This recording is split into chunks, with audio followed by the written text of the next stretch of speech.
हे दोस्तों, आज की वीडियो में हम जानने जा रहे हैं रफाल के बारे में। लगभग एक हफ्ते पहले 36 में से 5 रफाल फ्रांस से इंडिया अम्बाला एयरबेस पर लैंड किए, जिन्होंने लगभग 8500 किलोमीटर डिस्टेंस कवर किया, जो कि बीच में यूएई में रिफ्यूलिंग के लिए रुके थे। इनमें से 5 रफाल को हमारे Indian air chief marshal R K S. Bhadauria ने वेलकम किया। इसके पहले पिछले साल अक्टूबर में पहला रफाल हमारे डिफेंस मिनिस्टर राजनाथ सिंह जी को हैंडओवर किया गया था। रफाल के एंट्री के साथ ही हमारा डिफेंस कैपेसिटी बूस्ट हो गई है।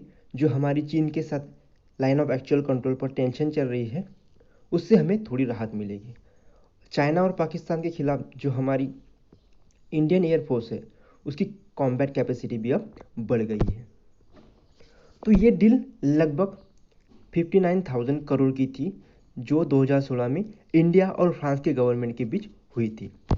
रफाल का ओरिजिनल टेंडर 2007 में यूपीए गवर्नमेंट के समय डिसाइड था, जिसमें लगभग 126 Rafale jet Dassault aviation India को देने वाला था, जिसमें से 18 जेट फ्लाई अवे कंडीशन में मिलने वाले थे और बाकी हिंदुस्तान एरोनॉटिक लिमिटेड इंडिया में मैन्युफैक्चर करने वाला था।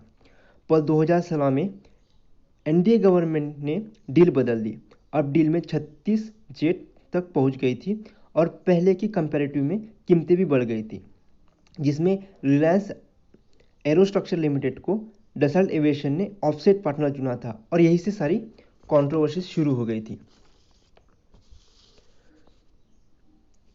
अनिल अंबानी को फेवरेटिज्म किया जा रहा है, ऐसा कांग्रेस का कहना था कि रिलायंस एरोनॉटिक लिमिटेड को ही क्यों ऑफसेट पार्टनर चुना गया है। इसके ऊपर सवाल उठाए गए और जो रफाल की कीमतें पहले के कंपेरेटिवली इतनी ज़्यादा क्यों बढ़ गई है, ये भी सारे सवाल राहुल गांधी जी ने एनडीए पर उठाए थे, मोदी गवर्नमेंट पर मोस्ट प्रॉब्ली उठाए थे और ये उस समय पे ये मामला सुप्रीम कोर्ट तक चला गया था और 2019 के लोकसभा इलेक्शन में ये बहुत ज़्यादा चर्चा में आया था।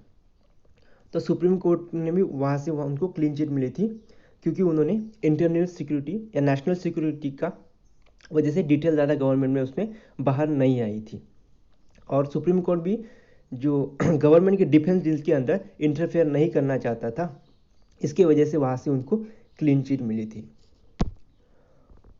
और अभी 36 रफाल 2021 के एंड तक पूरी तरह से इंडिया में आ जाएंगे, ऐसा कहा जा रहा है, जिसमें से 30 फाइटर जेट हो गए और 6 है जो ट्रेनिंग जेट हो गए, जो कि डबल सीट हो गए।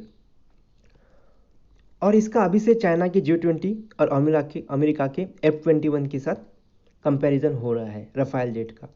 और ये दोनों भी jet 5th generation air jet है और जो रफाल है वो 4.5 जनरेशन एयर जेट है।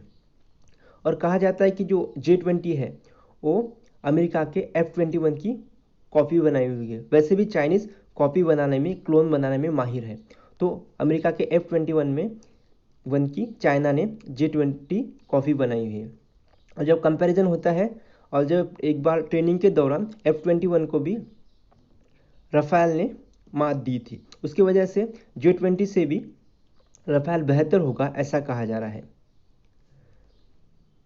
और भारत ऐसा चौथा देश है जिसको रफाल मिला है। इसके पहले फ्रांस, इजिप्ट और कतार के पास भी रफाल है और भारत चौथी कंट्री जिसके पास रफाल है।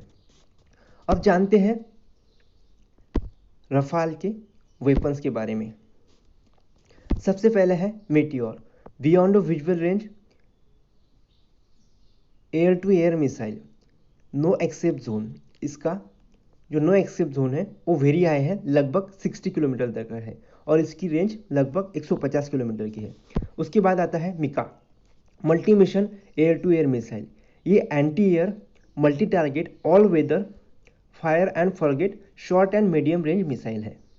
उसके बाद है स्काल्प, जो कि डीप स्ट्राइक क्रूज मिसाइल है। इसकी भी रेंज लगभग 600 किलोमीटर के पास है।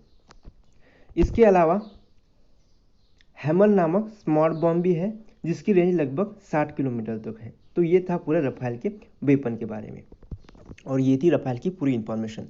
तो आपको इसके बारे में क्या लगता है हमें कमेंट करके ज़रूर बताएं। और अगर आपको हमारे वीडियो पसंद आते हैं तो वीडियो को लाइक करें, शेयर करें और चैनल को ज़रूर सब्सक्राइब कीजिएगा। Thank you.